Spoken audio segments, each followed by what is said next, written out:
Look, just let the intro just go in just a little longer, man. Hold on.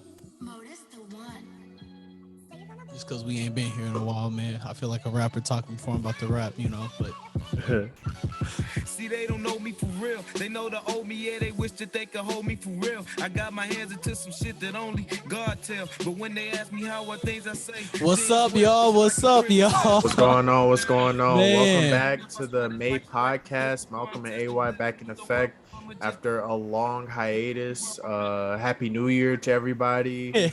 Have a Merry Christmas, Happy Thanksgiving. You know what I'm saying? All that good stuff. Happy St. Patrick's Day, Valentine's Day. We didn't went through so many holidays since our last episode. It's kind of yeah. crazy, Our but I'm last, glad. go ahead, Malcolm. I'm sorry. No, I was just gonna say I'm glad to be back, man. I'm glad to, have this outlet to chop it up for my one of my favorite homeboys and talk about what's been going on in the world, man. Who's getting slapped, who's not, all that type of stuff. But no, I'm glad to be back, and I'm glad that we're back in full effect, better than ever, new and improved, revamped. I hope you guys see the progression from the last episode to now. So Man, so a lot has changed. Just I'll go technology first. Got a new, more improved Mac, mhm. so that's fair. That's interesting. Uh, Bought myself Adobe Premiere, which for those of y'all that don't know, it's a video editing software. So now when we record, instead of just posting the hour-long episode of our faces, because I know a lot of y'all are probably don't want to watch a whole episode for like an hour. Y'all might just be interested in our topics. Now we Mhm. can cut it down so we can post a whole episode on YouTube, and then we can have basically each topic that posted as well. So if y'all only want to watch like one 10-minute segment on us talking about sports, for example, boom, it's right there. You can talk about it. Or if you want to listen to us talk about, today one of the topics we'll talk about is Will Smith and Chris Rock, that whole situation. If you just want to hear our thoughts about that, boom, it's a video that's just that length. That's probably gonna be maybe 10-15 minutes long, depending on how long the segment is. So I think that'll make it more accessible to people and make it so just as easy. It's an easier listening process. And also, I have another podcast that I've been working on. Malcolm's been busy with his YouTube channel. I think he's posted 10 videos now. Eight. He's eight, Eight. Yeah. but he's rolling on that. This is passing. He got into the battle rap world, sort of. I don't even want to say he put his foot in. He kind of kicked that bitch down because he went from just going to a couple events to, hey, I'm on the board now, and I'm man, proud of my man. But Appreciate you. again, I have another podcast with my friend Chris Smith, PVO, the hashtag PVO cast, man. We've recorded 6 episodes for that. So that's kind of what I've been working on since then. That's on Apple Music right now. And by the time this comes out, we'll have a logo for sure. It might just be a picture because I have a picture of me and Malcolm at the Bell game. It was kind of taken far away, and we're kind of in the backdrop, but you can see Malcolm pointing the camera and me saying what's up because our Dean Jones is taking the picture. So I think that's a cool picture to sort of use as our like basis for uploading onto Apple Podcast. So that's there. So now will be even more accessible. So if you want to send a car ride home, people can be like, oh, I can just play this like it's while you're working out or listen to, or in the car driving, doing chores, everything like that, instead of having to go to YouTube and go through all this hassle. You can go straight to Apple Podcasts. I'll probably start looking to getting on Spotify too. Just because right now we'll probably only be, maybe for like a month or two, we'll probably just be on Apple and YouTube, just because with Apple Podcasts, just in case so y'all know, it's a $24 fee for a whole year, but you can put as many shows on there as you want. So I've already paid that $24 fee. That's why I have that hashtag PVO cast, all of that. When it comes to the posting and the publishing of it, I do all of that and the editing. So that's me that does that. I do the same thing with this podcast. It's because it's easier for me to do it because I have the soundboard and I have access directly to all the sound that we have. So I just do that just because it's easier, not because Malcolm can do it, because he's obviously he can do it. He has his own YouTube channel, so he's been doing it. But I just handle it just because it's easier because I have the audio. But yeah, that's sort of an update on our electronics. Kind of gave y'all a little update what I've been up to. A little bit more. Recently just started coaching track and field at Arsenal Tech now, so now I'm a football coach and a track coach there. I find that. So it's only 4 of us coaches on the staff at this moment. It's two of them are older gentlemen, and then it's me. I'm the youngest coach, obviously, and then another coach. He also coaches football with me. He's like 28 years old, 28, 29 in that range. So, again, if y'all know me, I ran track at college in Wabash. So I was a 400 runner. So I'm in charge of the long sprints at Arsenal Tech, and they're on spring break this week. So I just told them to run like 3 miles. But starting next week, shout out to Coach Morgan for sending me the coaching packet that I needed to really come up with these workouts. But starting next week is going to be a hard week for them just because they really start getting into the flow of what 400 training really should feel and look like. So I'm excited for that.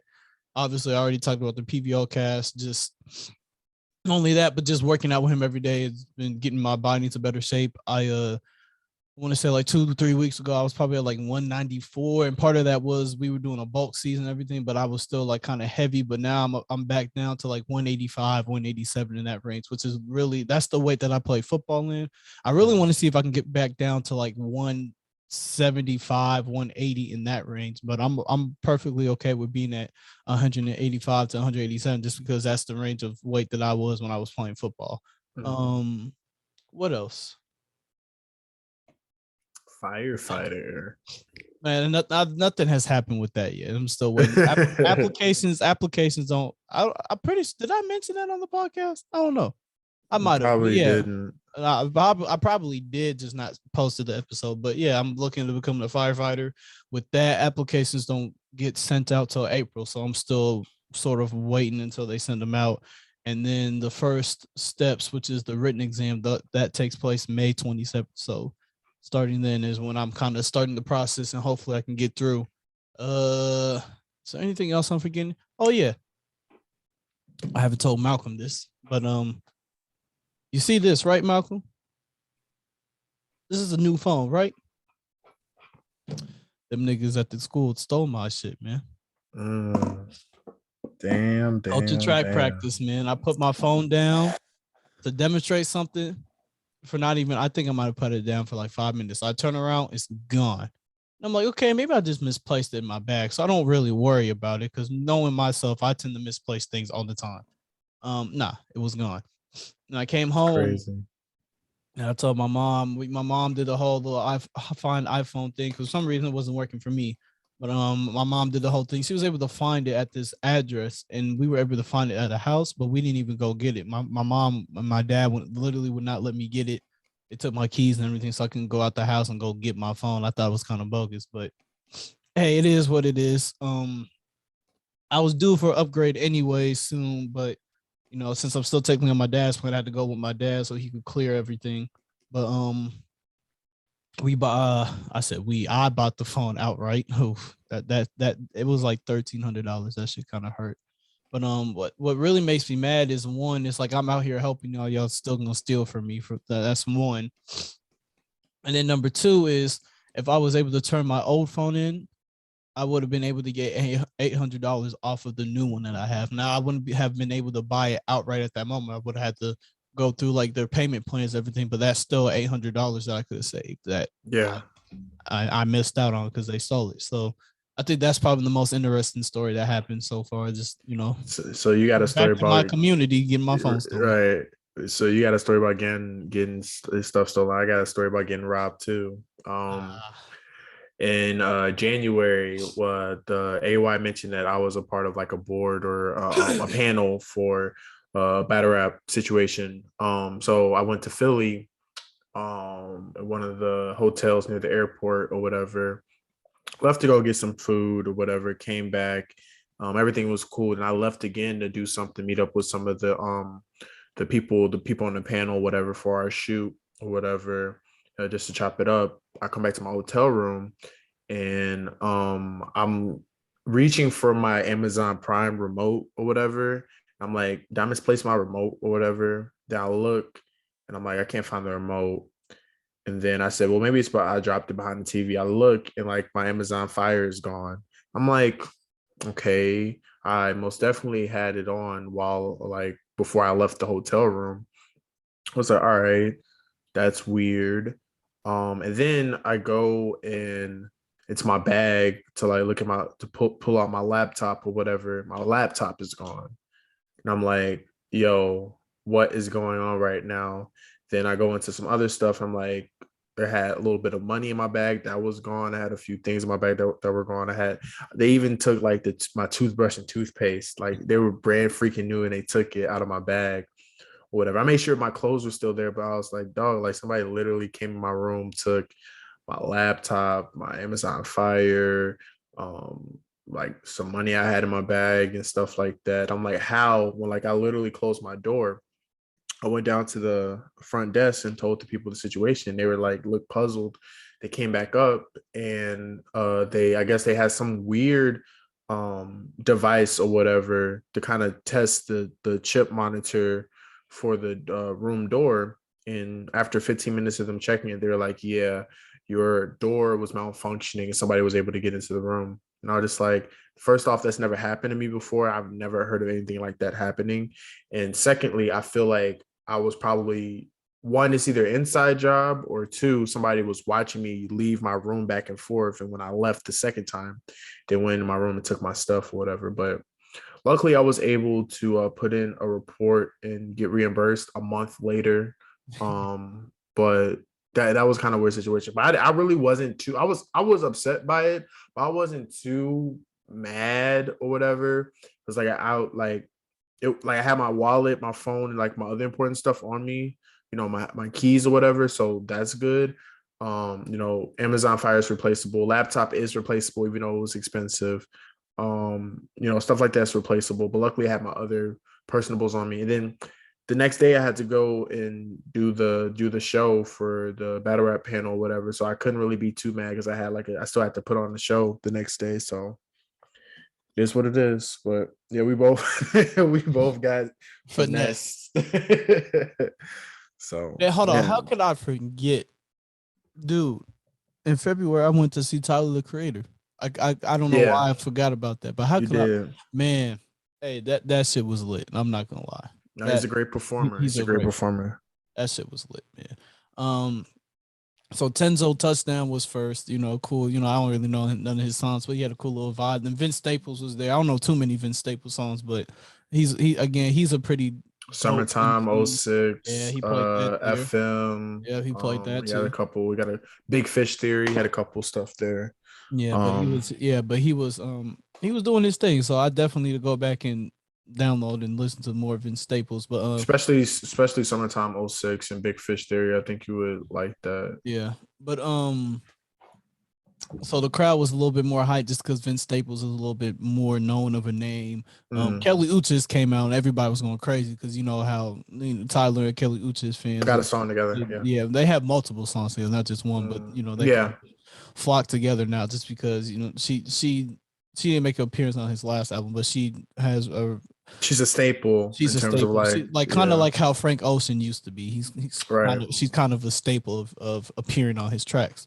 But then Tyler came out and everybody was losing their mind. It was dope. I'm sure you've seen videos of it on Twitter, how he has that boat that he goes. So he has two sets. Like he has two stages. He has the main stage that he's at, and there's this little other stage that's sort of smaller that he gets on that little speedboat and it carries him through it. Yeah. Usually he plays like "What's Your Name" through that boat ride to the other side. Then he'll play like a little bit more older. Like at least with us, he played some older songs. So like he played IFHY, which if you don't know what that is, I fucking hate you. With him and Pharrell, which was dope. He played. I don't think he played Yonkers. He might have. I had to go back because I didn't record everything because I wanted to just sit there and just observe, enjoy it. Absolutely, moment, right? No, I do have like maybe 4 videos of it. But he played. I know he played. I think it's from Goblin with Frank Ocean. Yeah, he played that for sure. What else did he play? Did he play anything off of Wolf? No, that's what I'm saying. That's what I fucking hate you from Wolf for sure. Oh, that was off of Wolf. My fault. I don't think he played. No, you good. I don't think he played anything else off of Wolf, but he definitely. What about? He definitely was playing. Most of his music was coming from Flower Boy, Igor, and Call Me If You Get Lost. Just because I feel like he knows those are sort of his research, those are his 3 best works, and those are probably the works that most people are going to know the best. Just because no Cherry Bomb, no Cherry Bomb. But I'm kind of disappointed. I think no, he didn't play no Cherry Bomb. Which I'm kind of disappointed because I do like Smuckers, and I think the song is called Cherry Bomb. Like the single is called Cherry Bomb on the album Cherry Bomb. I Yeah. think it would be dope for him to perform it just because I feel like because watching him perform and watching him dance is oh my god damn. It's real enjoyable. So I feel like he's just a high energy guy. And if you've ever Right. heard that song Cherry Bomb, so you can't really hear what he's saying. And that's like a lot of people's main gripe, including mine with Cherry Bomb, is you can't really hear a lot of things he's saying just because he took the instrumentals and the beats and said, we're gonna put these on 12 and my voice is gonna be at like 7. So it's like you can't hear nothing when when the beat is really going and the bass is really booming and thumping, you can't hear him. But it would be great. Like I don't even think he would have to sing. He could just play the instrumental and just dance to it just because it's a high energy song and I feel like it would suit him. But he played Who Them Boys. I think that's what it is. Who That Boy? Who That? That's what it is. It's just Who That, not Who Them Boys. My dumb ass. But he played Who That, and it was cool because in his set he has like this mansion. And at first, I thought it might have been Rocky there, but no, Rocky wasn't there. But he has like these, so behind the mansion is like these windows that have like these screens, and so when Rocky's parts would come up, you could see like an outline, like a silhouette. A silhouette, yeah. It was for pretty sure. dope. He definitely played "See You Again," which I was kind of disappointed that Kelly Uchis didn't come back out for that. But it is what it is. I'm not too mad. He played the song, but he ended with New Magic Wand, which he has stated is his favorite song, which I definitely believe. The song is hard. The instrumental is crazy. But last thing that I'll let you talk. He was sort of one of these dudes, because we were at the United Center, so you have the United Center and you got people who are on the floor. There are people on the floor. United Centers are pretty, yeah. One of these white dudes was dressed like Igor, right? He was wearing the Igor fit with the wig and the suit and everything. And they were holding him up, like somebody was holding him up on their shoulders. And so Tyler sees him. Tyler's like, "Oh, who the fuck is that?" Because he looks tall as shit. He's like, "Oh," he said, "Man, I thought that nigga was tall as shit." It's like, he was just holding him on his shoulders, ball sweat all on your neck and shit. And so, he sees he's wearing Igor. He's like, I got a couple other songs. This is before he played.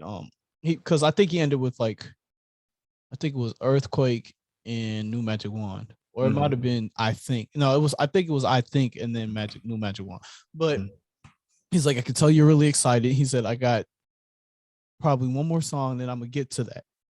Right? He said, I can tell you're really excited for that. And he was calling him nigga. He was like, nigga. He's like, do you care if I call you nigga? And the white kid's not gonna say no. So it refers to him as nigga. And eventually he asks him for his name. So he's like, somebody tell me this nigga name. And everybody in that section goes, Ian. He's like, Ian? Nah, your name nigga tonight. Everybody was dying. Because he basically said, yeah, Ian, yeah, your name lame. Your name is nigga tonight.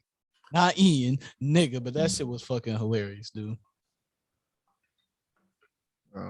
I'm glad you enjoyed yourself. It's not like going to see your favorite artist and like it's one thing to hear the music on your phone, in the car, like when you're there and you feel the vibration. Oh, my hearing was shot, nigga. I couldn't hear shit for at least it's different. Minutes. And then certain songs hit different in the arena than it does and those type of songs, like, you know what I'm saying? Like I said, when you said he played New Magic Wand or whatever, man, like that man, I know that hit. The energy in that place was unmatched when he was playing that. But because I went with Jalen and his girlfriend, I made a joke when Staples came on because the bass was real heavy and I was vibrant. I was like, damn, bro. I was like, I can feel this shit in my soul, nigga. Hold up. Anything that it's always gonna be a different feel in the building or in the in the arena. Like even songs that you didn't even necessarily like just hit different. Yeah. In the arena, it's just like, damn, this song is actually feels like, you know what I'm saying, it's more enjoyable live. So yeah, that's fire. I don't really have that much of an update outside of the, you know what I'm saying, just been working, doing my YouTube videos and battle rap and stuff like that. And just getting new technology and just trying to stay afloat, Let's get to our first topic. the hot button topic. Two, because we topic one was us. Yeah. Like I said, we're gonna be cutting. Let's get to our first actual topic. Yes, right? sir. We've been talking about this for 40. It's been 3 days. This is technically day 3. Yeah, 3 days. Yeah. A little over 48. The Oscars. The slap heard around the world, nigga. Like, okay, here's my take on the situation, because I'm genuinely conflicted about the situation. So let's start off with this. All right, we can start off this way. Was Will Smith wrong for how he approached Chris Rock on national television, in your opinion? I remember going through Twitter, all these women are talking about, when we talk about protect Black women, we meet all the time, and like they're talking about, this is how you if you want to protect Black women, this is how you should do it. No, like, I'm not saying you can't protect Black women. I understand Will being upset in that moment, but you can't do that. Not on that stage, not at that time, not publicly. You can't handle situations like that. For one, at the end of the day, what people don't realize is what Will Smith did to Chris Rock, that's assault. And if Chris Rock wanted to, he could have pressed charges, and Will could either be in jail, lost a lot of money, all that shit, right? Fortunately, Chris Rock didn't do it. But it's a time and a place on how you handle things, and you don't do that on that stage, because, like, again, everybody's talking about, the importance of protecting Black women and everything like that. And if you have a problem with what he did, then you can't defend. And it's like, what y'all don't understand is he won it 20 minutes later, he wins his Oscar, right? And in his acceptance speech, he's talking about Serena and Venus and the 2 actresses that played them in the movie.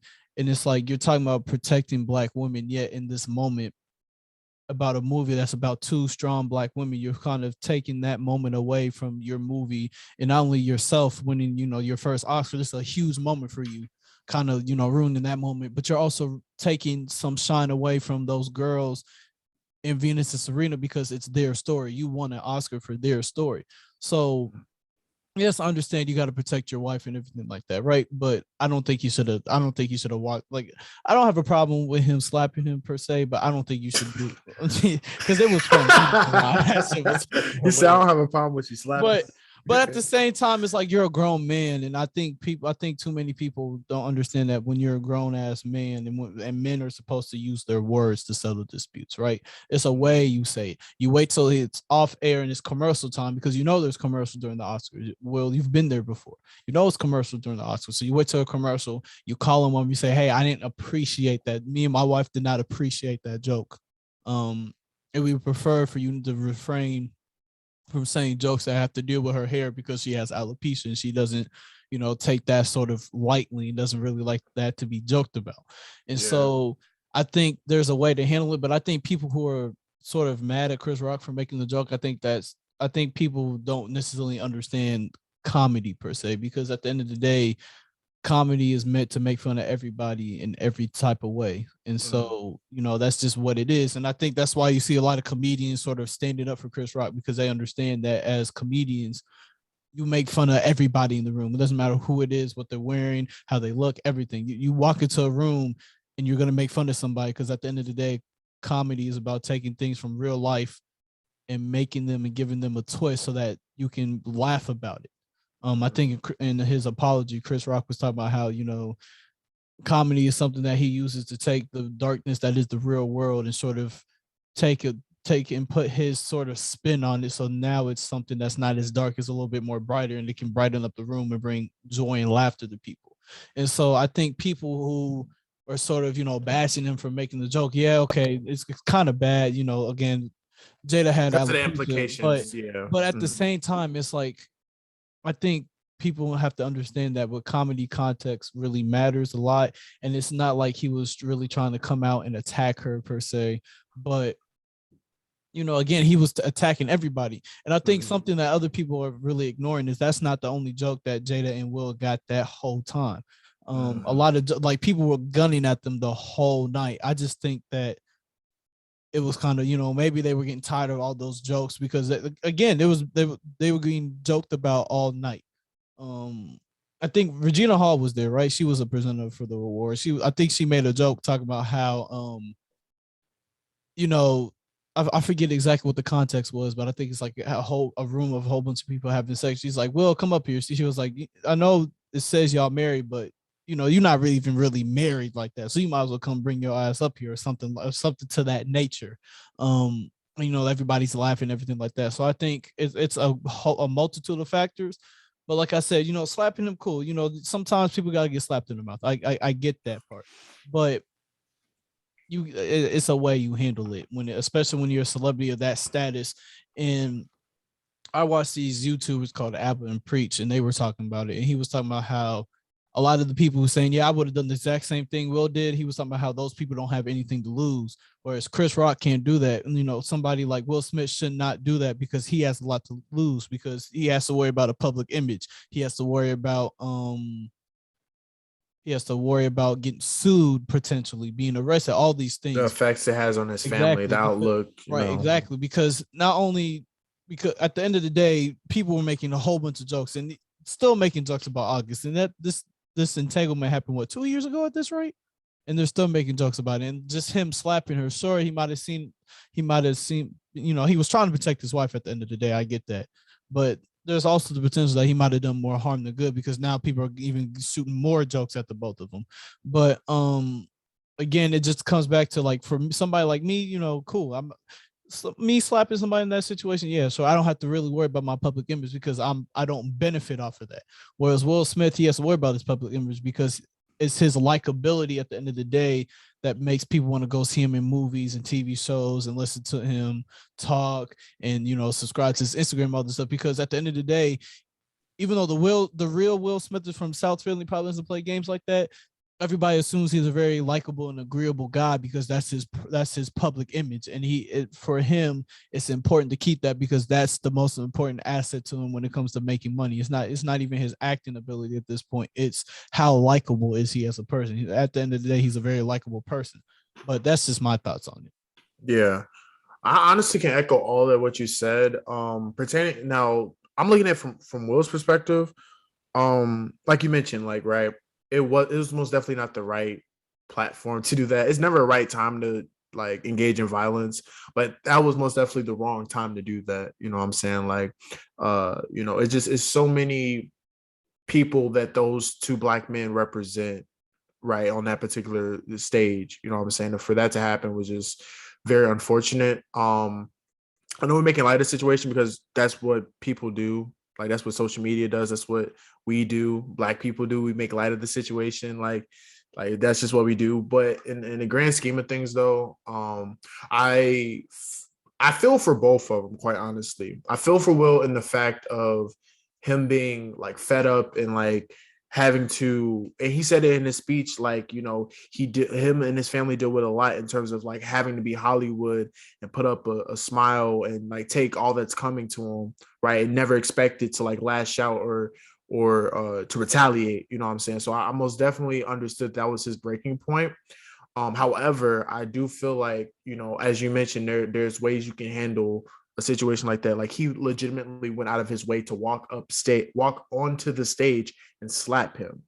Like, that's a that's an elongated process. It's not like how like the host be walking through the crowd and like be standing right next to people. And no, he decided to get up, walk onto the stage, which is a pretty good amount of steps to take, and slap Chris Rock, right? He held the fuck out that follow through. And I'm sorry. and as you mentioned, and I'm glad you said this, as men, right, we're supposed to handle differences with words. You know what I'm saying? Like, I feel like that most definitely could have been a conversation that could have been had off camera. But at the same time, I know that like the damage was done on camera on Chris Rock's behalf in terms of the joke, right? Everybody in the world heard you say what you said or whatever. So Chris mindset, or Will Smith's mindset, is like, all right, fine, you embarrass me and my wife, I'm going to embarrass you in front of everybody else too. And I don't necessarily think that's the right approach, but I can understand it. Just like I can understand him lashing out because he's just had enough or whatever. But I do think that Will Smith, being the character that he is, and obviously he like knows better, could have had that conversation with Chris off camera, right? And like urged Chris to give an apology on camera to kind of counterbalance the joke that he made on a joke they made on Jada or whatever. And quite honestly, in my opinion, I don't quite know if people realize the severity of the joke until the slap happened.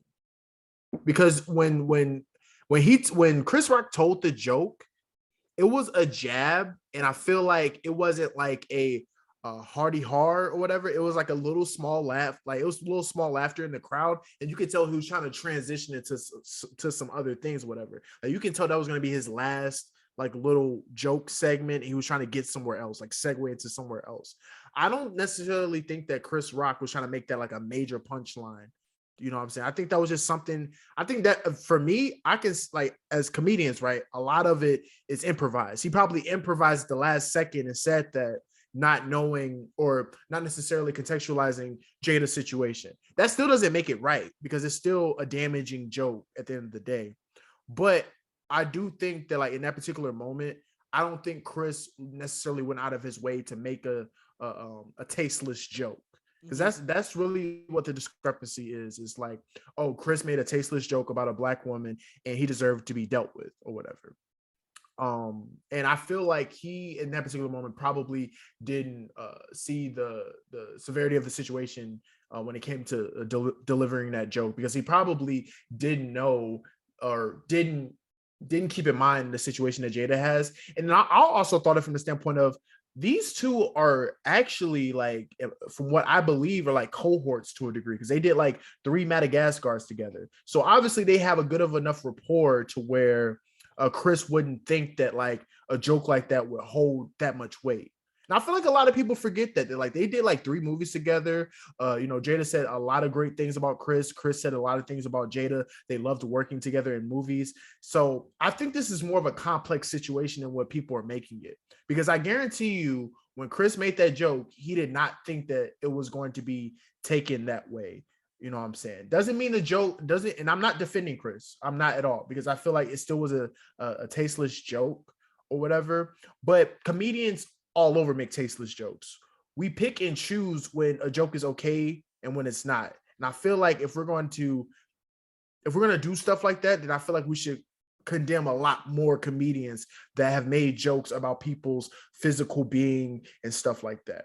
Like we have to accentuate the lines that we don't want to be crossed or whatever. But I honestly feel for both of them.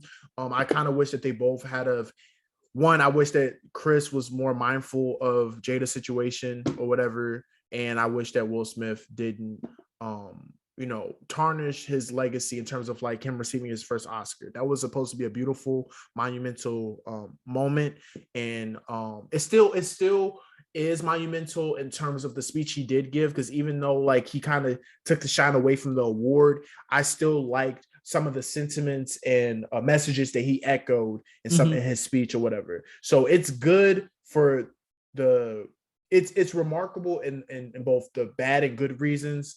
But it's just an overall mess, man. It's a very complex situation to break down because there's so many different parts to it. If I was Chris, I wouldn't say the joke. Or as a comedian, right? I know comedians don't really care to like get alteration from like from people, whatever. Like they usually like to go for like the unexpected like punchlines and stuff like that. But if I'm Chris and I have a rapport with Jada, I would ask how would she feel if I like gave a preempt joke about whatever, right? Especially, and I'm pretty sure Chris seen her before he went on stage and delivered his whatchamacallit. So if I'm Chris, I go out my way to make sure that that's okay. I also, what I'm saying, if I'm Will or whatever, and I know that there's a potential that with the person being Chris Rock on stage, there's a potential that a joke may be aimed my direction, I would probably go out of my way and say, look, can you please not, like, you know what I'm saying? Like, I feel like that's something that could have been I feel like that's something that could have been prevented prior to the situation. But I honestly feel for both of them because I feel like Chris didn't mean any malice with any of the jokes he does. He's actually tuned down a lot since like over the years in terms of, you know, the way that he approached people and the jokes that he gives off. And I feel for Will, you know, not trying to make him necessarily the victim because he most definitely slapped somebody on national television. So it's very hard to make him a victim. But I do feel for Will in terms of always having to feel as if he has to hold himself to a higher standard than everybody else. And, you know, just the pressure of that. And, you know, sometimes you succumb to those type of situations. Hopefully they make amends. On the bright side, Chris Rock has grossed over 200% more ticket sales in the past few days. Like they said that he has garnered more ticket sales in the past day than they have in the entire time they've been selling. So that's making a negative into a positive. But in terms of Will, I feel like every celebrity has a stain on their legacy to a degree. I feel like this is one of those situations where he can learn from. I'm glad that he didn't waste time in delivering a public address and apologizing to both Chris and the Academy. Even though fuck the Academy, but still, like, you know, I'm glad that he went out of his way to do that. And hopefully him and Chris can make amends rather quickly. I feel like Will is an easygoing guy. I feel like Chris is an easygoing guy too. You know, he's gonna make plenty of jokes about getting slapped. Like he's one of those type of guys that won't like take it too hard or whatever. Yeah, I don't feel like this is a situation where we have to devalue or degrade either person in this situation, just because it's a complex situation and these are human beings that we're talking about at the end of the day. But I will say that out of everything that transpired, I just hope that everybody makes amends and it won't be forgotten about. It most definitely won't be forgotten about. But at least, you know, they understood the situation. They understand where each person is coming from. I guarantee him and Chris will sit down and like broadcast them talking about the situation. Red table talk. Whatever, and they'll be fine. But still an unfortunate situation. And I'm not gonna harp on it too much. You know, I'm not really that mad at Chris nor Will or whatever. But I do think that everybody makes mistakes or whatever. Everybody in comedy has made a tasteless joke. Kevin Hart has done it. Eddie Murphy has done it. Richard Pryor has done it. Everybody in comedy has made a joke that like took it too far. You know what I'm saying? And sometimes we need that reaffirmment of knowing what boundaries we cross. And sometimes comedians know the line and still cross it. And I'm just saying some consumers like that, some don't. So yeah.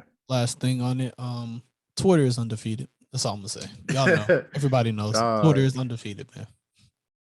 All right, into our next topic, man. We're gonna talk about some sports a little bit, man. You know, we haven't been active. I think we're on this is week 2 of NFL free agency. I want to talk about that for a little bit. Then we'll talk about some basketball as well. But man, a lot of signings, man. What do you think is what would you say is the best signing so far in free agency?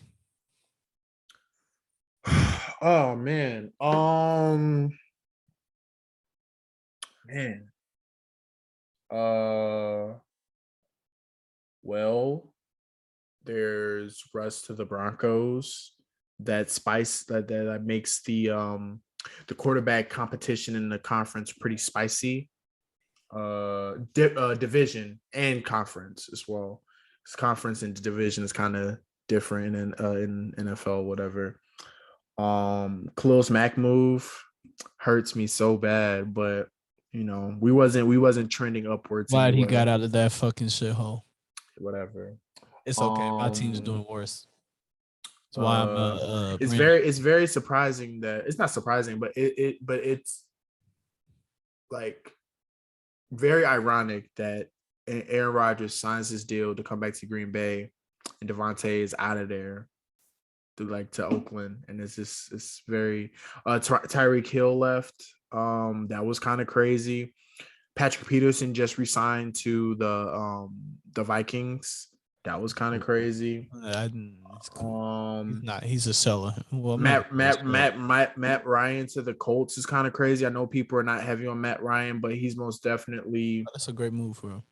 He has a great line. He has He has he's a great pocket passer. I never thought that like his production went down because he's not a good quarterback. It just went down because the talent around him hasn't been that great the past couple of years. I know people say like he's always benefited from having weapons around him, and that may be true. But at the same time, when he does have weapons around him, he produced or whatever. He put up good numbers, and he put his team in position to win.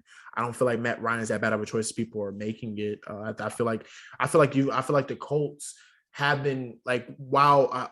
I know there wasn't heavy on Carson Wentz, Phillip Rivers, and all those guys. Every time y'all went out and got a quarterback, y'all got a quarterback that was at least playoff potential, like could bring the team, push the team, like thrust the team into the playoff position or whatever. Y'all didn't degress and pick a quarterback that wasn't good enough to, push you guys into the playoffs. So Carson. No, I'm sorry. Yeah, but yeah, it's a lot has transpired. The Bears picked up Trevor Siemian. He's back. Whatever. Let's see. Obviously the whole Deshaun Watson debacle with the Browns or whatever was kind of crazy. And yeah. It's been a lot, but I think the best story, the biggest storyline I'm more focused on is obviously what Russ is going to do with the Broncos. Him and Judy, it's going to be a crazy connection. He'll have a solid run game, a solid defense, and him and Patty are going to battle 2 times a year now. That's insane. Him and Patty, him and Derek Carr, him and Herbert are going to battle. That's going to be some quarterback duels to watch. I'm very excited to see how that transpires. And I'm also excited to see what Patrick Mahomes is going to do, which I think people are jumping out the window. I know losing Tyreek Hill is like a huge deal, but why are we acting like Patrick Mahomes still doesn't have like a great tight end, a great second? Like he is talented enough to where he doesn't. I wouldn't say he doesn't need Tyreek Hill because I don't want to dismiss the value that Tyreek Hill has on that team, but I don't want to say that like Patrick Mahomes is not going to have a good year because he lost Tyreek Hill, because then you're taking credit away from Patrick Mahomes' talent as a quarterback. So I'm excited to see what he does. I'm excited to see, what is going to happen in the AFC North, because now it's a whole mosh pit. Is Lamar Jackson going to ascend again and take advantage of the changes that's going on? What is Deshaun Watson going to do? Where does Steelers go from here? They just like Ben Roethlisberger is no longer in attendance. What do the Bengals do after making a Super Bowl appearance? So the AFC North is pretty interesting. In the NFC, let's see. The NFC North is obviously going to be like a two-headed race. I mean, we'll see what the Bears do, but it's going to be a two-headed race between the Vikings, who've restacked the deck, and a lot of people on the back from injury. We're going to see what the Packers are going to do. Then you have the NFC South, in which we're going to see what is going to happen with the Tampa Bay, right? Because Tom Brady is not ready to hang it up yet. What the Saints are going to do, because they still have a talented roster. They just need the right quarterback in place to gel everything together, kind of similar to Tampa Bay. And yeah, I mean, it's been a mosh pit of things that's been going on in the NFL. But the free agency hasn't been this crazy in the past, I want to say 2012, 2013. It's just interesting to see all of these major blockbuster things transpire. And the crazy thing is, usually when these blockbuster things happen, those superstars either get better or exponentially worse than what they were before. Because you know the saying, like, once you get paid, superstars stop caring. I've seen plenty of players go to a different team, got paid way more than they were worth and way more than what they thought they were going to get. And, Von Miller got traded too. I forgot where. I didn't get traded. He was a free agent, so he. Not traded, but like he signed with the Yeah, with the Bills or whatever. And that was another thing. They paid him good money for, I want to say 2 or 3 year contract. They paid him good money for just 2 or 3 years. So that means that the Bills are trying to win right now. So yeah, it's been a lot. What caught your eye? All right, so for me, let me answer my question I posed. I think the best move so far has definitely been Russ to the Broncos. I think the Broncos were a team that I feel like were like the Rams and the Rams before they got Matthew Stafford and the Bucks before they got Tom Brady. They were a team that was very good and very talented. They were just missing one vital piece, and it was a quarterback. And now they got their elite quarterback. I think something that really stands out is of the top 10, 15 quarterbacks that are in the league, only 3 of them are in the NFC, and everybody else is in the AFC. So I think, Right. and of that, I really think it's only really for in terms of Super Bowl. I think it's really just a 2-team race to see who goes to the Super Bowl, and it's going to be between the Bucks and the Rams, which is what I had last year as well. Just because Jimmy Garoppolo is still going to be in San Francisco, and regardless of his record in the playoffs, we've seen that when it comes time for Jimmy to actually win you that game, he can't win you the game because he that's not who he is. I remember watching them play the Rams in that NFC Championship game, and there were a lot of passes he threw that should have been picked. Yes, but if you look at that last drive specifically, I think that just basically summarizes his whole career. He could be on a team and get carried and do well enough to win, but he'll never be the reason why you win a game. And that last drive is a summary of that. But also his game against the Packers, because they didn't even score an offensive touchdown. That's true. The whole game. That is true. I forgot about that. The whole game. He beat crazy. Aaron Rodgers without having to score. Like, think about that for a second. And it's funny because when he threw that interception that he was trying to throw to George Kittle, if you go back and watch that play, you'll see George Kittle is open. And he's open for a little while.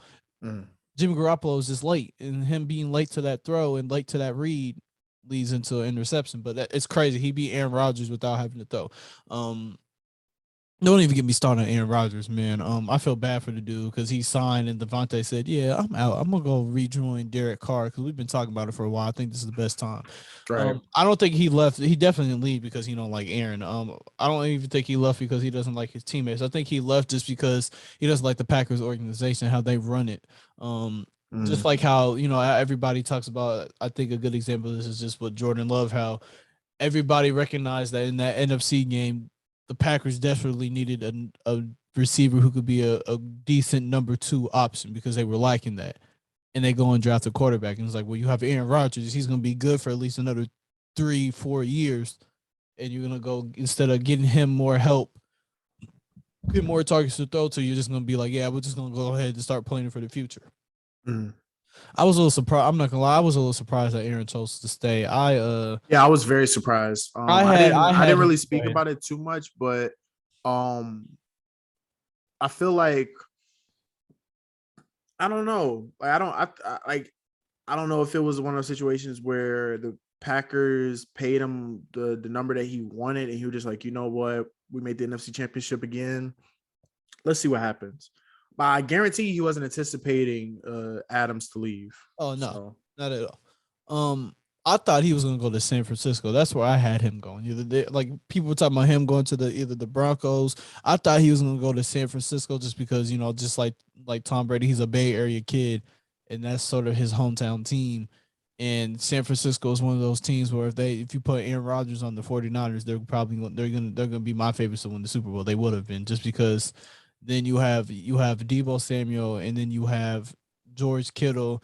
I think his name is Brandon Ayuk. Don't like number 11. He's pretty decent as a third option as well. So he would have had more weapons there than he had at Green Bay.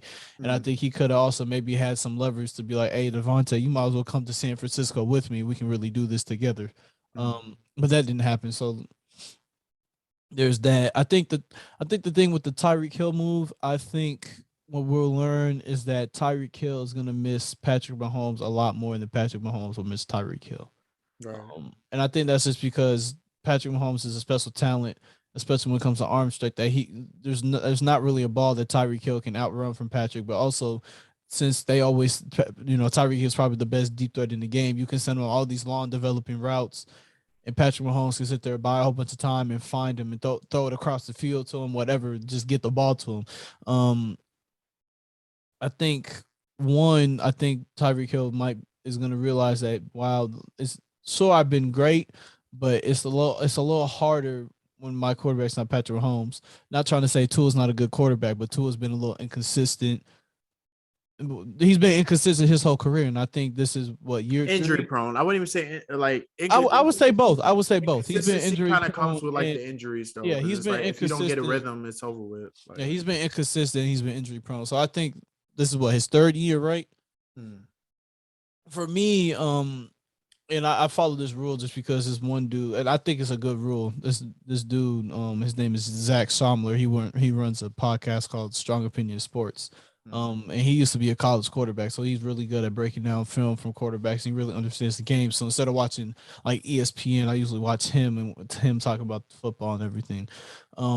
He says he likes to wait 3 years before he judges a quarterback, just because he understands that the speed and the complexity of defenses are completely different from college to the NFL. And so, some quarterbacks can peak early, like peak very early on, and they don't figure them out, and then they figure them out, and they're not as potent as they were before. And so he likes to give them 3 years just to give them time to really develop and sort of try to figure out these defenses. But I think this is year 3. And I think if Tua doesn't show, one, that he can stay in the lineup and not be hurt all the time, but 2, if he could be more consistent, I think, then he would have proved himself. But I think this is like a make or break it year for him. Like, I think if he doesn't do well this year, then I don't think he's a starting quarterback. I think the Dolphins start looking at other options. Let's see who else. I think the Deshaun Watson, that whole situation. Look, man, I try to tread softly because that's such a touchy. I'm gonna talk about it. I'm gonna talk about it. So I think such a touchy situation. So I think I remember, he got cleared of criminal charges, but he hasn't, he still has to go through the civil civil courts and everything. I think one thing that people have to understand is, when you want, like, if you listen to Molly talk about First Take, him not being acquitted for it on the criminal charges doesn't mean he didn't do it. While that's true, and he could still be, found guilty in a civil court.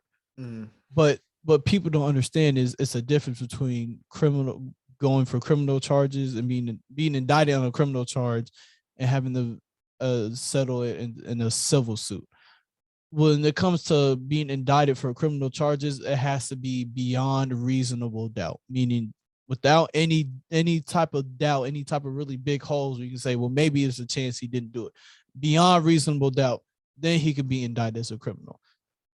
The courts and everybody, the jury didn't feel like that it was going to go like that. Which, 22 cases is crazy. Like, it would be different was maybe 1 or 2. You could be like, they're lying. But 22 is like, I don't feel like 22 people are lying. It's like that's an extensive number. That's too many. I mean, I've heard people talk about when the cases started coming out, you could say it's kind of fishy, because they start coming out. The allegations started coming out when he was trying to leave the Texans, but again, at the end of the day, 22 women is too big of a number to just sort of ignore and be like, yeah, all these women are lying. Because I just feel like, I'm not gonna say it's not true, because it could always be, but the likelihood that all 22 of those women are lying is very, very slim. I ain't gonna front. A lot of our stances changed over time, because initially we were riding for Deshaun, but then once time progressed, we kind of realized, like, nah, this is like a very abnormal. We were riding for him at first just because we heard it was like 1 or 2, and it's like, man, right? Not saying they're bitches, but the mentality was, man, them bitches lying. He ain't do shit. But then it's like when you keep getting more and more and more, it's like, and then I understand, people piling on because they feel like there's a chance that they could get some money as a thing, but at the same time, like 20, it's no way in hell, in my opinion, that all 22 of those girls are lying. They could be, but I doubt it. I'm like 99.9% sure that not all of them are lying. But the thing is, with the civil suit, it just has to be, it doesn't have to be beyond reasonable doubt. It just has to be a probability that it could have happened. So they feel like there's a chance and there's some type of probability that Deshaun Watson touched these women and did what he sexually assaulted these women, then they're gonna get a civil suit. And so I think that's what people don't like. I think that's one thing people don't understand, that those two things are handled differently. So like again with the whole, I think OJ is a good case of it because he wasn't indicted on criminal charges, but he still had to give money to the Goldmans just because he did kill he didn't kill, but he was real responsible for their death in some type of way. And that just goes back to the fact that because of the glove, it was you could say there was reasonable doubt that he didn't kill Nicole and Goldman. But because it was still, sort of around his property, that sort of his ex-wife and all these other things, you can still say it's probability that he was involved in their death. But it goes back to that. So like I still think you can't just say, he had to solve it in civil court. He did it. You can't just say he necessarily outright did it just because in civil suits, it's based off of, was there a probability that it happened instead of did it happen without unreasonable doubt. And so like without unreasonable doubt, he did this. That's criminal indictment. Whereas with civil suits, there's a probability he did it. And so based off the probability he did it, that's how much money these ladies will get. So I think there's that. What else? I think the Matt Ryan move is a good move for the Colts. Just because I know the Colts, I know they like their backup a lot, and I think putting Matt Ryan there for 2-3 years gives him time to grow. But the other thing with the Deshaun situation is, what do you do with Baker now? Because Baker demanded a trade and wanted to be to the Colts, and the Colts kind of said, "Nah, bro, we don't even want you, bro." Matt Ryan, come on. I think, and like nobody is really offering. Like I think at first they wanted the first round pick, but now teams are like, just take Baker off our hands. I think Baker would have a good career as Tim Tebow 2.0. Go on a college game day, be an analyst. I know that's harsh, but I'm being for real though. He has the personality for it, and on top of that, like even when they were losing, he had commercials. I'm like, how the fuck you get commercials and you're losing? How? I think people are a little too harsh on Baker just because I don't think he's terrible, but I'm not saying he's terrible, but I don't like underdeveloped for sure. Like watching Skip Bayless talk about Baker Mayfield, you would think he's a top 5 quarterback. I don't think Baker is a top 10. You could make an argument for top 15 maybe, but I don't think he's top 10. But the season before last year, he was hurt. Cool. He had an injury with his non-thrown shoulder, which, that does affect how you throw the ball. But if you look at how he was playing, a lot of his problems weren't because, he couldn't throw the ball with the same velocity because he has an injury on his throwing shoulder. If you listen to Skip Bayless talk about it, he'll be like, man, he just couldn't throw with the same velocity because, he doesn't have the strongest arm, so he has to throw with his body. He needs torque to throw. I'm like, it sounds like you know what you talk about, Skip, but you really don't, because anybody who knows football knows that at the end of the day, the problem with Baker is his ability to read defense. It's not his ability to read pre-snap. It's his ability to read post-snap. I'd have to go back and look at this, like show you this clip, but my man Zach Somler was breaking him down. He was talking about, like he says, damn, I don't know why I keep burping, but he's like, I understand Baker had this injury, but he was like, but most of the problems that Baker, and the reason why Baker was so bad last year was his decision making and his inability to read defenses post-snap. And so he plays this clip where he, I think they're in like an ace formation or whatever. It's a passing play. They have a tight end running like this sort of speed out, or it's either a speed out or it's an out. I know it's some type of route that's going to the flat. And so Baker looks and he reads the coverage and it looks like it's a cover 3. So he's like, okay, my out's going to be open. So he immediately identifies, he knows everybody's running. He identifies that if it's indeed cover 3, my tight end's going to be open. So as soon as he snaps the ball, he's going to throw it to his tight end. He's already made his mind up. Defense rotates it to a cover 2 off of the snap. So now he's not able to diagnose that change. So he still makes that decision to throw to the flat, which is now a bad decision because cover 2, now you have that corner sitting in that flat. Now you have a flat defender there. So it ends up in a pick. And And if you listen to Skip Bayless, you would think he knows what he's talking about. But no, that like at the end of the day, Skip, his problem is it's his ability.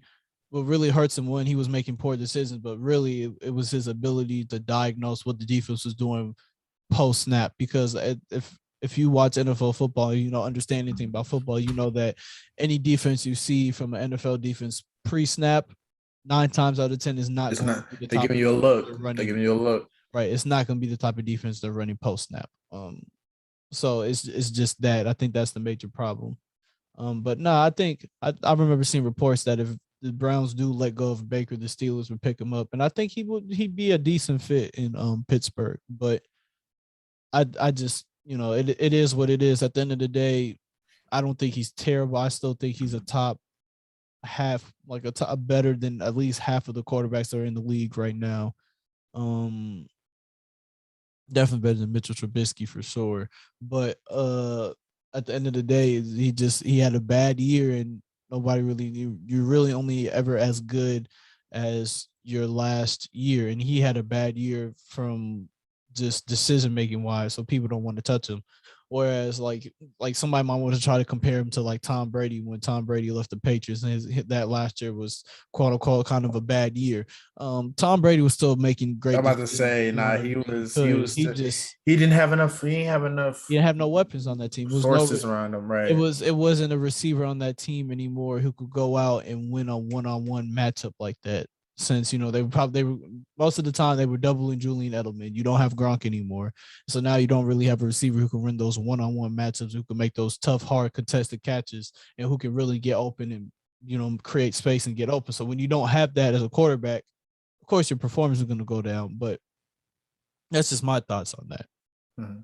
So we can talk about the NBA now, man. I think number one. I want to talk about the Lakers first, right? Yeah. I just want to tell everybody I fucking told you so. All you niggas out there who were like, damn, the Lakers finna be nice. They finna be great. They got Russ, Melo, Trevor. Fuck off, nigga. Shut the fuck up. Let me talk real quick. All you niggas is dumb. Everybody knew that the Lakers needed defense and shooting. They signed Melo. Not trying to hate on Melo, but Melo for his career from shooting from three is like 36, 37%. That's not terrible, but that's not a sniper. That's not the type of player you need. And Melo's not playing defense at this age at all. Melo's never really been a great defender, period, but he's damn sure is not playing defense at 37 years old.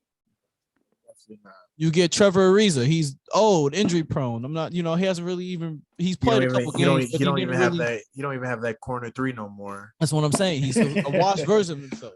Right. You get Kendrick Nunn. That's, you know, he's a decent player, but where the fuck he been at? I don't even think bro's played one game for him. You see what I'm saying? Like Kendrick Nunn has been a no-show. He just hasn't been there. They had Rondo, had to trade Rondo because Rondo, you know, at the end of the day, I hope you know where I'm going to go in terms of criticizing the Lakers. I'm saving him for last. I'm saving him for last. No. It's not. It may not be who you think it is. I'm saving them for last. It's okay. I there's two people I really want to criticize. Right? Okay. Cool. Now we get to the two people I really want to criticize, right? Please do. I'm start with Anthony Davis first, man. I'm gonna start with Anthony fucking Davis. Thank you. What the? No, let me. Hold on. Street clothes. The best ability is availability. If you're not on the fucking court, how are you gonna produce? I never understood what it was with Anthony Davis. You have the potential of being a top 5, top 10 basketball player in the league for years upon years, right? We almost gave you that crown when you did what you did in the finals of 2020 in the bubble. You hit the game winner against the Nuggets or whatever, had a stellar performance, in the finals or whatever. Love it, right? Next year, you get injured again, you know what I'm saying? And when you were on the court, you know what I'm saying, you wasn't producing, you were having a hard time getting up and down the court, you had a hard time being aggressive when it came to scoring in the paint or whatever. You don't want to go in the post, you don't want to do the hard work. Fine, cool, whatever. We get to this year, dog, what the fuck is wrong with you? Like, you're literally a shell of yourself this fast. How are you the shell of yourself this fast and you're supposed to be in your prime as a player? right? You're supposed to be your apex in your career, right? You just won the championship 2 years ago. How the fuck are you a shell of yourself already? And my thing is like, okay, you're in the Lakers franchise, right? I'm pretty sure they have all the resources in the world to keep your body upright. Right, they can do all the therapy in the world. They have all the hell. You're with LeBron. That's your main man, LeBron. He spends $1 million over his body. I guarantee you, he can reference you to certain places where you can take care of your body, do this, do that, train. Like at one point, do we start criticizing these players, these injury prone players? You know what I'm saying, for being injury prone because they're not taking care of their bodies, as opposed to it just being in a unfortunate sequence of events. Like now you are in position where you have all the things in the world to take care of your body and you're still not doing it. And then you can even take that part out. When you are on the court, you are a shell of yourself. I don't know what it is. And my thing is like, fine, if you can't rebound as much as you want to do, if you can't be that tenacious or whatever, you still have a good jump shot, you still have to know how to play basketball, you still have a decent mid-range. Why are you being so passive? You're supposed to be one of the best big men in the league, and we don't even talk about you no more. Like, we literally don't. You just won a championship 2 years prior, and now we don't even talk about you. And you're part of the biggest organization in basketball. I've been very disappointed in Anthony Davis this year and even last year too, because I don't understand, and I never will understand, how a person that great can shrink in such a quick pace. Like, that's just my spill. Like, it just pissed me off. So I'm not gonna say. So yes, Anthony Davis' efficiency has dropped significantly. In terms, like, especially from his 3-point range, but he's still producing. I think he averages like 26 points in his career. He's still, giving you 24 points. Yes, he's sort of declined on the defense end. He did decline, but I think, at the end of the day, him missing shows the Lakers' really biggest weakness is they don't play no fucking defense. And like, Anthony Davis was the one player out there that if he wasn't doing anything else, he was playing defense. And so just losing him really shows that, their defense is really shit, which, you kind of went in on Anthony Davis, everything I was going to say, which brings me to my last and final player.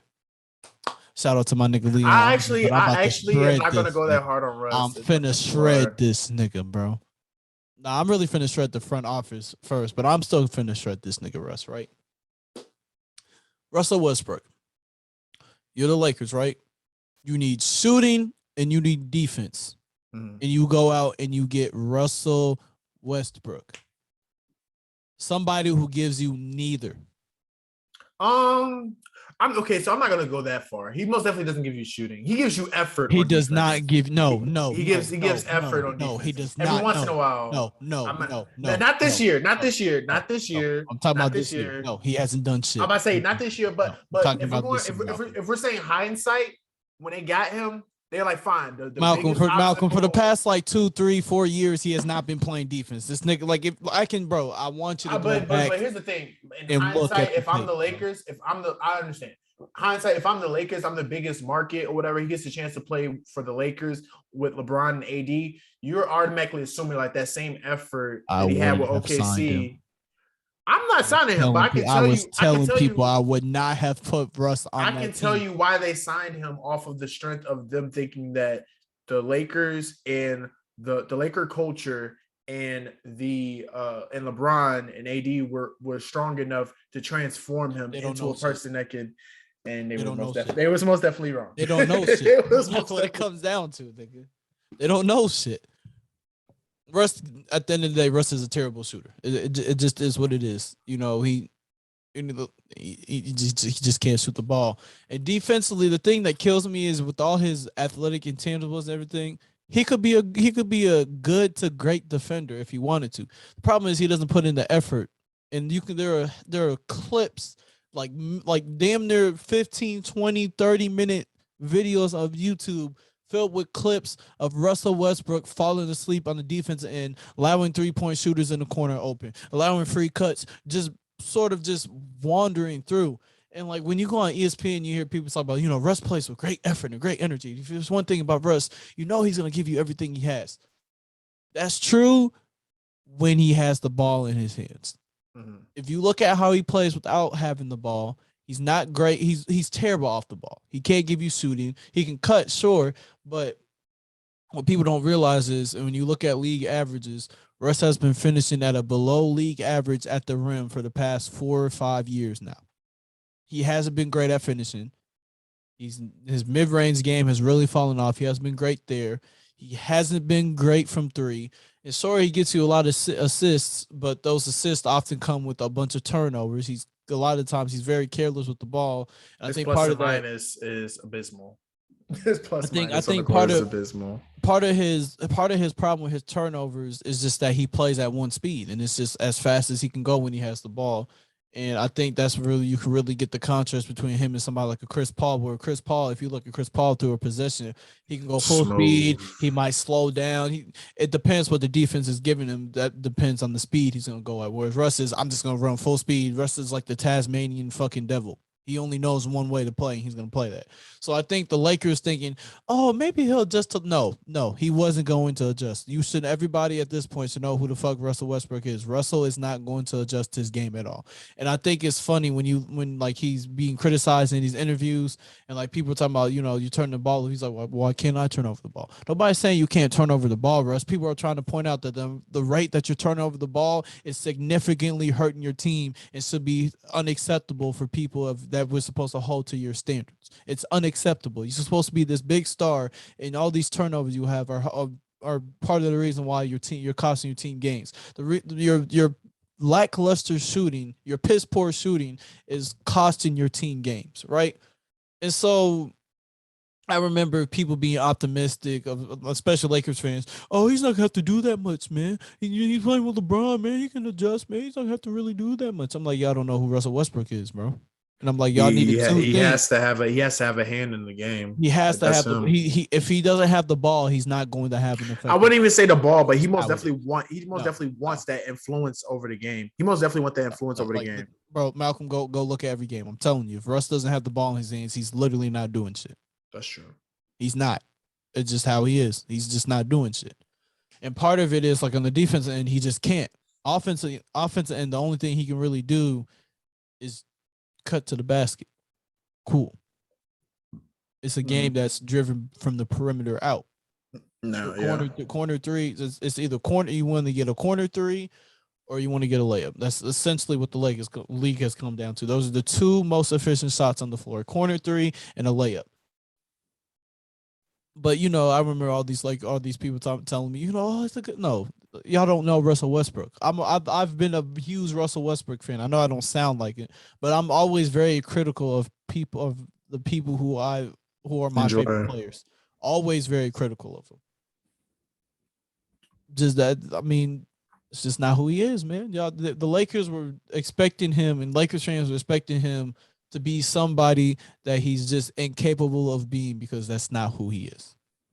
To sum it up, and I think I said this on an earlier episode of the podcast, but to sum it up, basically what Russell Westbrook is he's a floor raiser, but not a ceiling raiser. So he'll raise the worst that your team could be. Your team's not going to be as worse as they could be without Russ. But he's not going to make your team he's not going to raise your team ceiling. He's not going to take your team to new heights. He's just going to keep it. So like with the Wizards, he took the Wizards from a team that at the worst were going to miss the playoffs to a team at the worst they were going to make the playoffs that year. He didn't raise their ceiling because with or without Russ, if they made the playoffs, they were still going to be a first round exit. He didn't change that. They had Russ, they were still a first round exit. Russ doesn't raise your ceiling. He didn't take the Wizards from a team that could make the playoffs and go to like the conference finals or the second round. He took a team that if they made the playoffs, they were first round exit. They make the playoffs, they're first round exit. So he just changes the floor.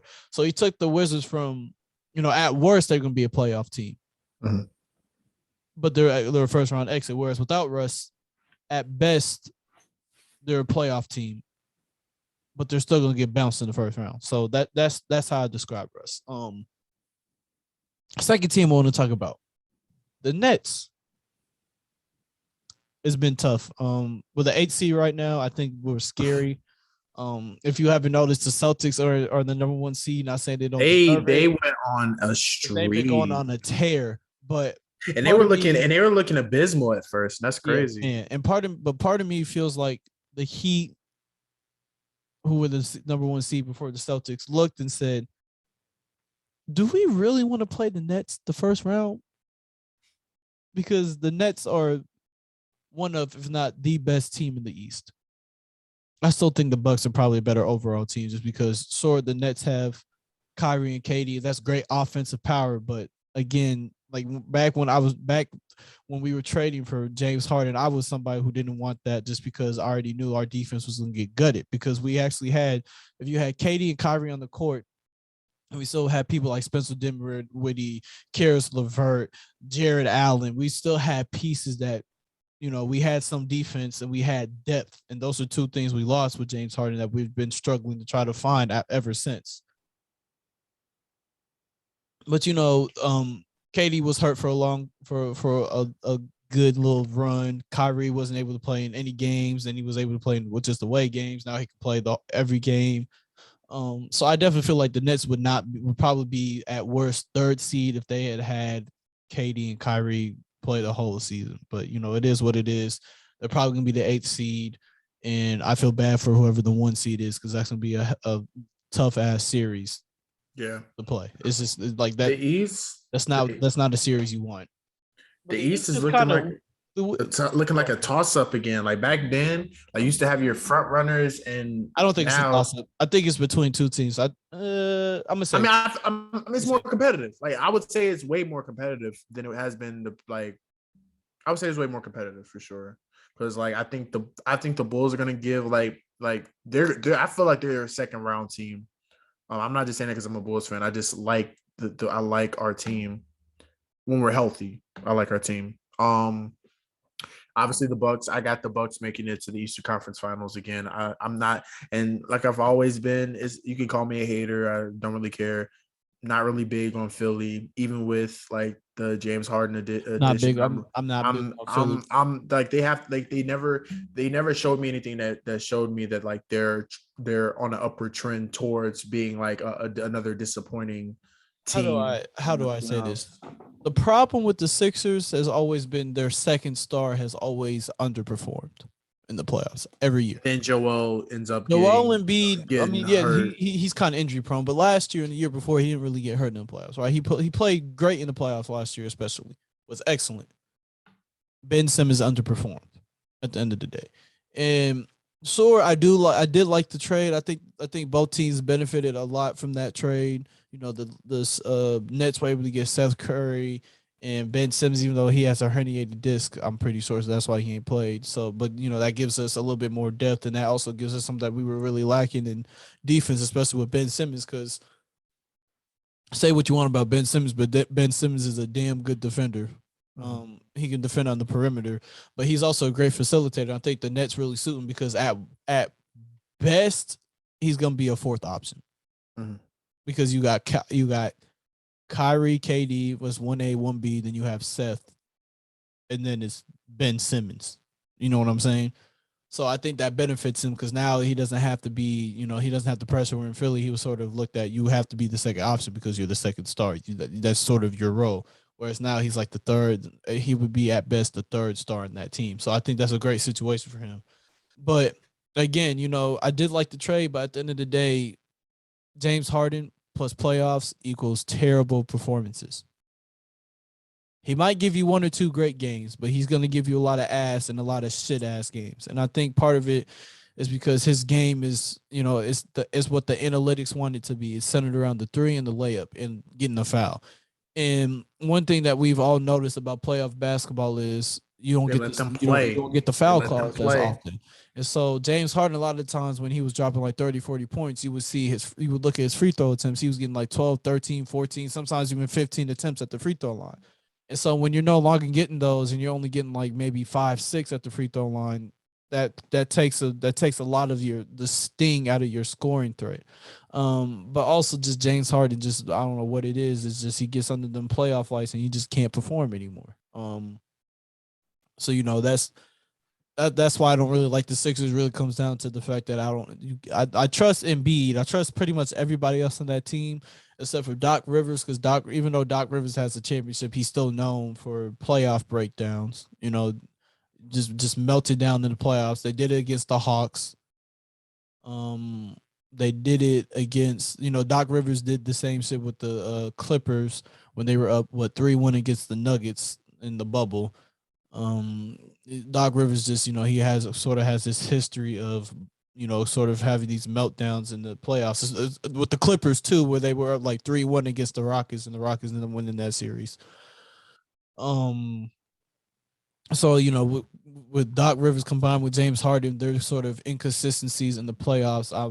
That's a team that makes me nervous. So I really think it's really only 3 contenders in the East, and it's really comes down between the Bucks, the Nets, and the Celtics. I really like the Celtics, but at the end of the day, the Bucks are still the best. In my opinion, the Bucks, even though they're not the number 1 seed, the Bucks are still the best team, the best overall team in the East. My boy Giannis. Can we talk about my dog? Before we go on, can we talk about the progression, the evolution? Before we even talk about that, I want to talk about the disrespect that they be giving Giannis. Everybody has been on. Not saying John Morant hasn't been great, but everybody's been on John Morant's dick this season, and they have refused to mention people like Jokic and Giannis, who are having great seasons as well. Like Giannis is 27 years old, and he's a 2-time MVP, Finals MVP, has a ring, Defensive Player of the Year. I want to say maybe 2, 3 all defensive teams, probably 4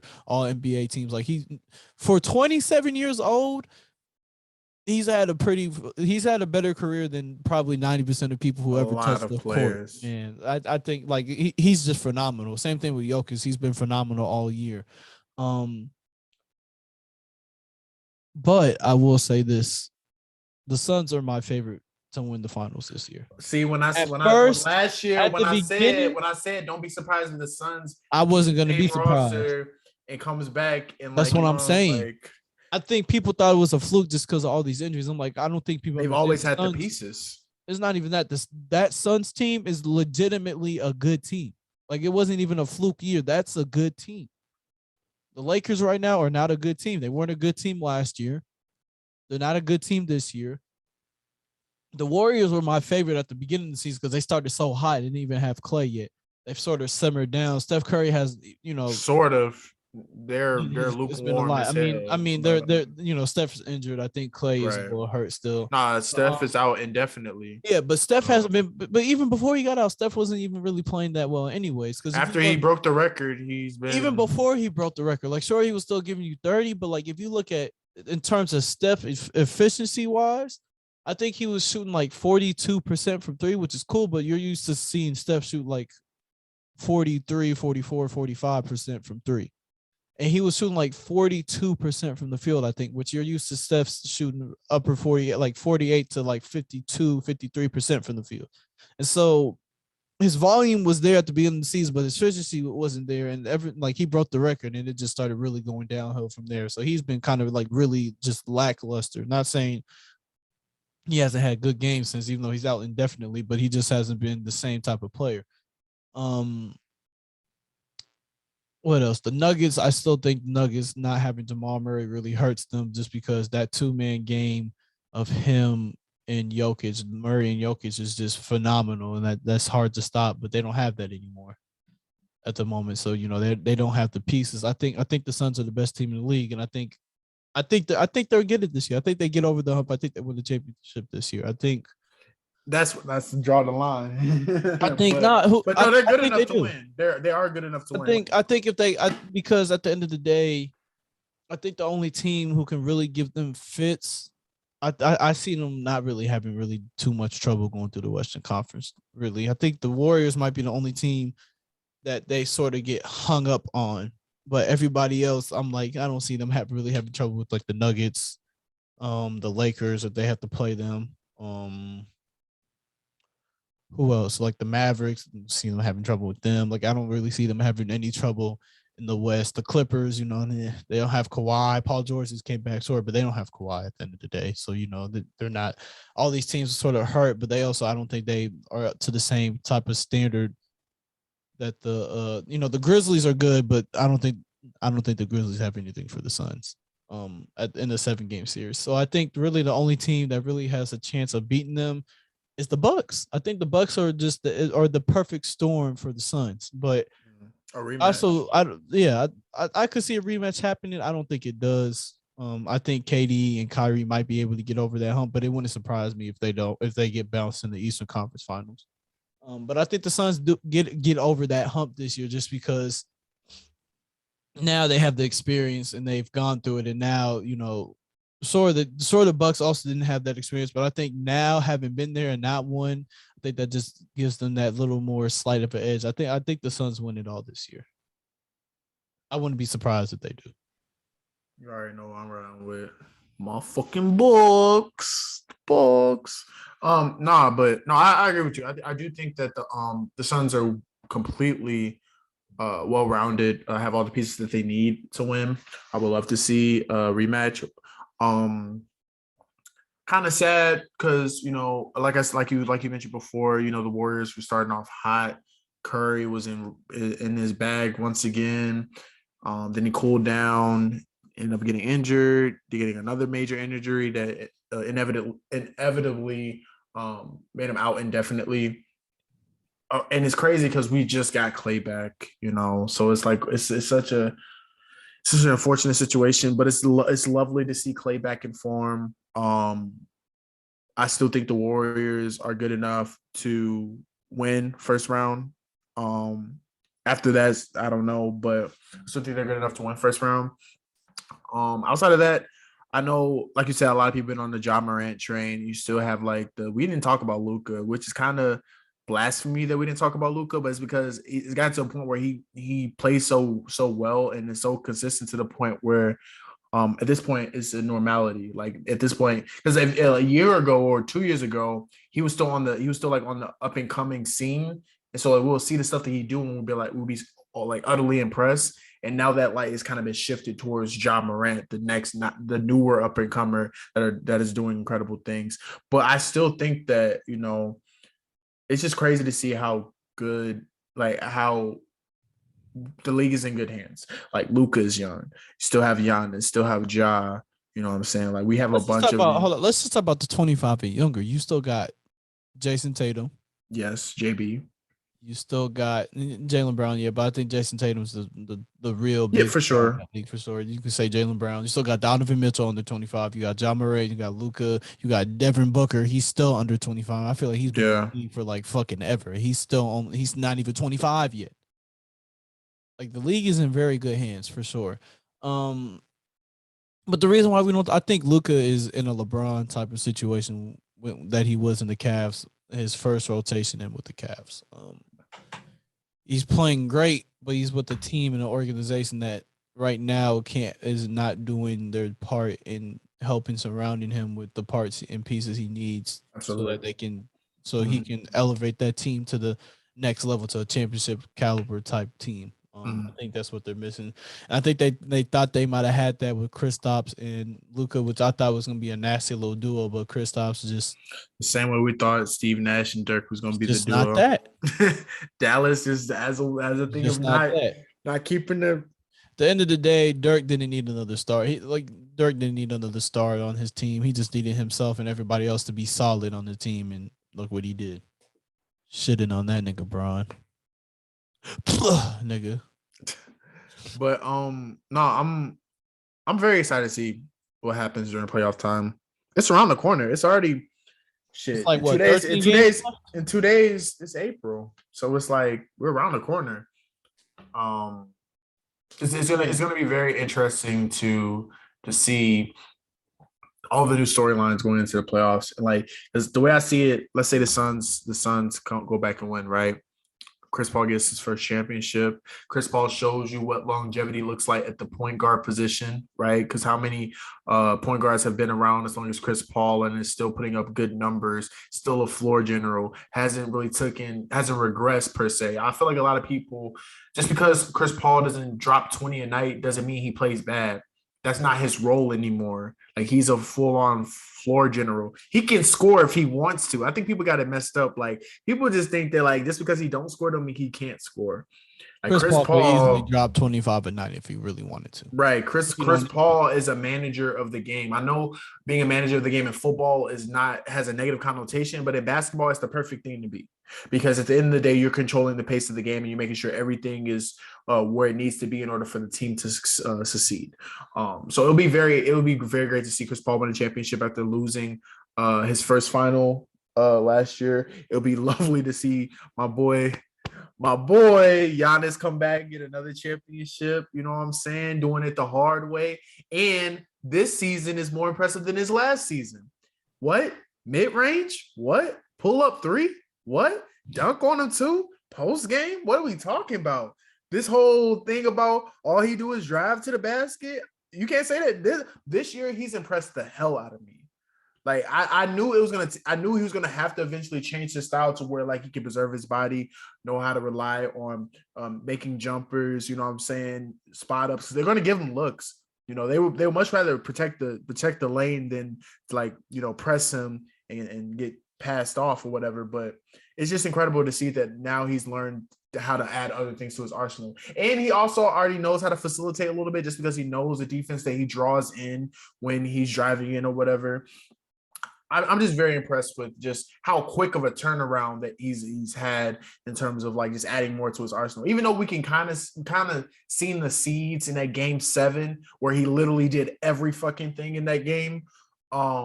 It's just great to see that now he has added more to his arsenal and he's understanding that, you know, the type of player he can be if he, you know, diversify his game, his bag, as us black people like to say. So yeah, no, that would be dope to see. And obviously the Bulls, but I don't think the Bulls are ready. I love their roster and I love the hunger that the team bring. They're fun to watch. I don't think they're ready though. And I honestly I don't foresee another team in the West outside of the Suns. I mean, it'll be interesting to see what happens with the. I would love to see like a Mavericks and Grizzlies series or whatever, just because, you know, like the light that Luka once had in the West is now on Ja, and I just love to see like, you know, the exchange between the teams. But outside of that, I don't really see like any other teams that will really like transcend into being like a championship contender. Outside of the Suns, you know what I'm saying? I mean, you still have the Utah, I guess. You still have the Nuggets, I guess. But we don't know what's going on with Murray. And like the Jazz are cool, but you know, like yeah. And then like I said in the East, like it's either the Bucks or the Nets are gonna make their surprise run. And I mean, that's all there is to it. But I'm very excited to see what happens. Either way, I'll be happy if either the Suns or Bucks win, especially if the Bucks win. But I honestly am pulling for Chris Paul because both of those guys are my boys. And I would love to see Chris Paul get one. They split, like go 1-1 against each other.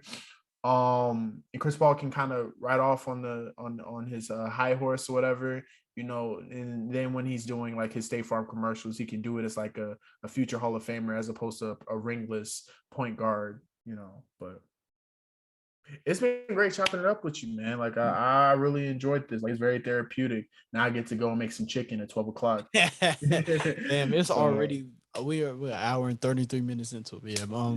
But for what's next, you know, I'm gonna post this episode in the coming days, but I'm also gonna start probably at least on Apple Music. I'm gonna start posting what I feel like are some of our best episodes, just to give, you know, people something to listen to if they want. You know, we appreciate y'all being here with us. Let me get the music up again. We appreciate y'all being here with us, man. You know, just listen to us, being patient with us. We know we took this huge hiatus, but it was sort of one, you know, a lot of things were going on in life. But two, just sort of having this second surge, this second charge, and I think we'll really be able to really build and really blow up from this one as long as we are here to be consistent. I think we'll really be able to explode. I think you'll realize and see a rise in the quality as well, just because, you know, and quality and really also just listenability again, especially on YouTube, just with that breaking down each episode. But appreciate y'all for listening. Hope you have a good morning, a good day, a good evening, night, whenever the fuck you listening to this shit, man. Hillside, take us out, and it's all love, man. See y'all. This for my brothers and my sisters and my son and my crew. For them niggas that stood beside me when I ain't have a clue. A slimy nigga to the world, but he was soft, came to you. Picture me rolling with a wood inside a coupe with no roof.